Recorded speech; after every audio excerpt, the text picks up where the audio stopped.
नमस्कार दोस्तों ज्ञान का सार यूट्यूब चैनल में आप सभी का स्वागत है। ज्ञान का सार यूट्यूब चैनल में हम अलग अलग तरह के विषयों के ऊपर चर्चा कर रहे हैं। जैसे कि सर्वप्रथम हमने श्रीमद् भगवत गीता की 18 अध्यायों के 700 श्लोकों के ऊपर बात की थी। उसके उपरांत हमने गीता के सार के महत्व को समझा था कि वास्तव में गीता के भगवान ने ये जो गीता मनुष्यों के कल्याण के लिए कही है, उसमें हमारे सीखने लायक कौन कौन सी बातें थी और त्यागने वाली कौन कौन सी चीज़ें हैं जिनको त्यागने से हमारा मन शीतल हो सकता है, शांत हो सकता है, हम भगवान के प्रिय हो सकते हैं। इसी प्रकार जो दूसरा विषय था जिसके ऊपर हमने चर्चा शुरू की हुई है, वो है संत कबीरदास जी के दोहे। तो संत कबीरदास जी के जो ये ज्ञानवर्धक दोहे हैं, इनके ऊपर भी हम काफ़ी चर्चा कर चुके हैं और इसके अगला जो विषय होगा वो भी आपको हम बहुत जल्दी बताने वाले हैं। लेकिन अभी फ़िलहाल आज की इस वीडियो में हम संत कबीरदास जी के जो 5 दोहे वर्णन कर रहे हैं, वो पांचों दोहे भी कैसे हम अपना कल्याण करें, कैसे हम भक्ति भावना करते हुए उस भगवान के साथ अपने मन को जोड़ें, इस चीज़ के ऊपर संत कबीरदास जी ने बड़े ही गहरे शब्दों से इन दोहों के ऊपर भगवान के प्रति जो बातें कही हैं वो हम आपके साथ साझा कर रहे हैं। तो आज की इस वीडियो का जो प्रथम दोहा है, उसमें संत कबीरदास जी कह रहे हैं, पाहन पानी ना पूजिए सेवा जासी बाद। पाहन पानी ना पूजिए सेवा जासी बाद, सेवा कीजय साधु की राम नाम कर याद।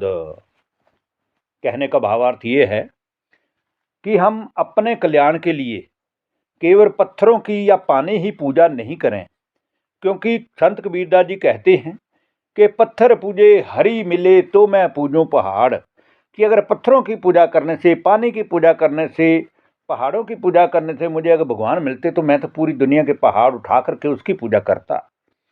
क्योंकि ऐसी सेवा, ऐसी पूजा पूर्णतः निष्फल ही सिद्ध होती है।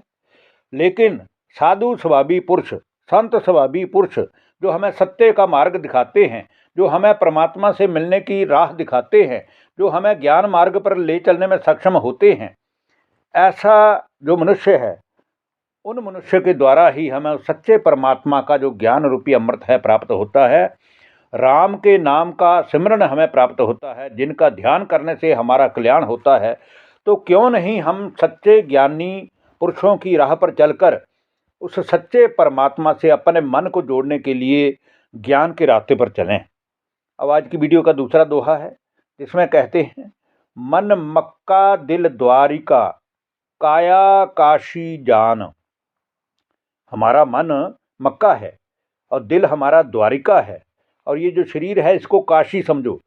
तो संत कबीरदास जी कह रहे हैं कि मन मक्का दिल द्वारिका काया काशी जान, 10 द्वारे का ये चेहरा है तामै ज्योति पहचान।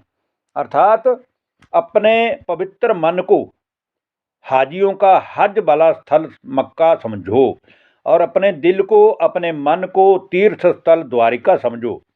इसी तरह ये जो शरीर है, जो हमें भगवान का नाम स्मरण करने के लिए मिला है, जिसमें हमारी आत्मा रूपी ज्योति इस शरीर की पूरी कर्मेंद्रियों को कंट्रोल करके हमारे शरीर को चलाती है, तो इस शरीर को भी पावन नगरी काशी समझो।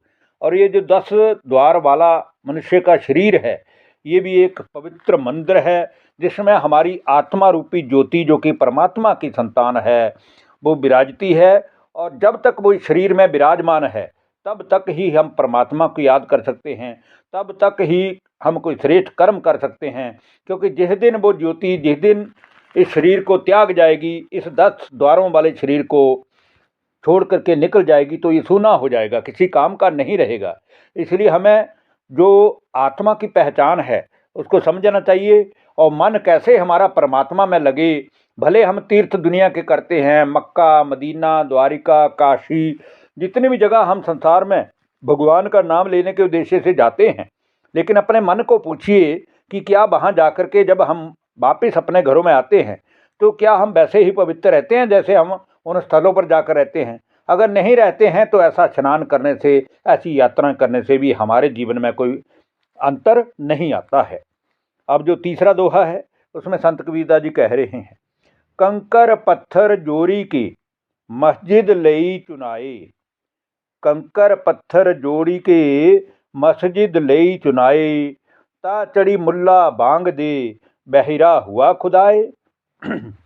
इसमें बहुत ही गहरा कटाक्ष करते हुए संत कबीरदास जी मनुष्यों को कह रहे हैं कि कंकड़ और पत्थर जोड़ करके अगर हमने मस्जिद बनवा भी ली और उस पर चढ़कर मुल्ला या कोई मनुष्य ऊंचे स्वरों में अल्लाह अल्लाह का नाम लेता है, खुदा का नाम लेता है, तो क्या वह खुदा बहरा हो गया है जो हमारे बड़ी ऊंची ऊंची आवाज़ में बड़े शोर करने से ही उस तक हमारे मन की आवाज़ पहुंचती है? ये लोगों का भ्रम है, ये वहम है लोगों का, क्योंकि खुदा ना तो बहरा है, अल्लाह ना तो बहरा है और ना ही वो हमारे मन से दूर है। लेकिन मन जब तक उस परमात्मा में नहीं जुड़ता तब तक वो मुल्ला, वो अल्लाह, वो खुदा, वो वाहिगुरु, वो परमात्मा हमसे दूर है। लोग कहते हैं कि परमात्मा कण कण में बसा है, लेकिन कबीर साहब कहते हैं कि वो कण कण में नहीं बसा हुआ है, परमात्मा तो परम धाम में बसा है। उसको मन के हर कोने में हम याद करते हैं, इसलिए हम कहते हैं हमारे कण कण में भगवान बसा है। लेकिन उसको देखने के लिए दिव्य नेत्र चाहिए, दिव्य बुद्धि चाहिए, जो कि परमात्मा ही हमें दे सकता है। अब जो आज की वीडियो का चौथा दोहा है, उसमें संत कबीरदास जी कह रहे हैं, मूर्ति धरी धंधा रचा पाहन का जगदीश। मूर्ति धरी धंधा रचा पाहन का जगदीश, मोल लिया वो लै नहीं और खोता बिसवा बीस। अर्थात हमने भगवान की पूजा करने के लिए भगवान की मूर्ति पत्थर की बनवाकर अपने घरों में तो रख ली और पूजा पाठ आदि करने का धंधा भी रच लिया। सुबह से लेकर शाम तक हम उस परमात्मा को याद भी करते हैं, लेकिन क्या ऐसा करने से हमारे मन की आवाज़ उस परमात्मा तक पहुंचती है? ये हमें चेक करना चाहिए। अर्थात हम अपनी इच्छा अनुसार ही कार्य करने लगे। हमने ये समझ लिया कि ये जो मोल लिया हुआ भगवान है, मिट्टी का भगवान है, मिट्टी की मूर्ति है जिसकी हम पूजा कर रहे हैं, तो वह तुम्हारा भगवान बोलता नहीं है। इसलिए ये सिद्ध होता है कि केवल हम अपना समय बर्बाद कर रहे हैं, क्योंकि उस भगवान तक तो हमारे मन की आवाज़ पहुंचती ही नहीं। हमारे मन की आवाज़ तो केवल उस मिट्टी की मूर्ति तक पहुंचती है जिसको बना करके हम उसकी पूजा कर रहे हैं। पूजा करना अच्छी बात है, लेकिन जब तक उस भगवान को जाने नहीं तो वो पूजा किस काम की है? भगवान की पूजा अवश्य करनी चाहिए, भगवान को याद अवश्य करना चाहिए, लेकिन जब तक भगवान की पहचान नहीं है तो मन हमारा उससे जुड़ नहीं सकता, और जब तक हमारा मन उस भगवान से जुड़ नहीं सकता तो हमें शक्ति और शांति की प्राप्ति हो नहीं सकती। दुनिया के कितने भी मंदिरों में चले जाओ, मस्जिदों में चले जाओ, गुरुद्वारों में चले जाओ, लेकिन मन की शांति तब मिलेगी जब हमारा मन भगवान को याद करेगा। और भगवान को याद तब करेगा जब भगवान की पहचान होगी कि भगवान कौन है, कहाँ रहते हैं, क्या उनका स्वरूप है। जब हम ये सारी बातें जान लेते हैं तब हमारा मन स्थायी शांति का अनुभव करता है। अब आज की वीडियो का पांचवा दोहा, जो जिसमें संत कबीरदास जी कहते हैं कि पाहन ले देवल चुना मोटी मूरत माही। पाहन ले देवल चुना मोटी मूरत माही, पिंट फूटी पर वसर है 16 तारे काही। अर्थात पत्थर लेकर के हमने मंदिर बनवाए और उसमें हमने बड़ी ही एक दिव्य भव्य मूर्ति कारीगरों से बनवा करके संगमरमर की स्थापना करी।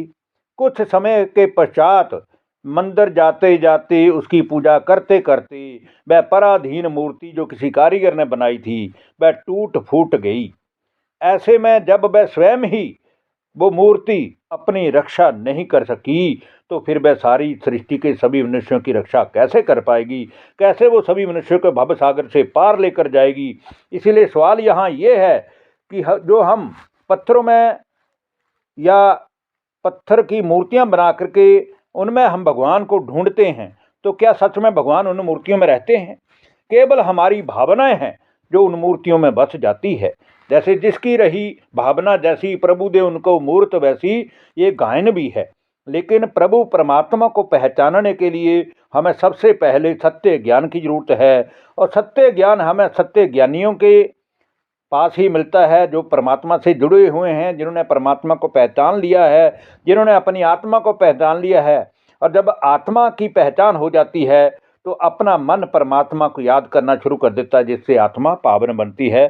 और ये सभी की सभी बातें संत कबीरदास जी इसलिए बड़ा जोर दे करके मनुष्य को धिक्कार करके कह रहे हैं कि अब समय आ गया है कि हम अपने आप को पहचानें और भगवान के साथ अपने मन को जोड़ करके उनसे सुख, शांति, पवित्रता, आनंद का वर्षा प्राप्त कर लें।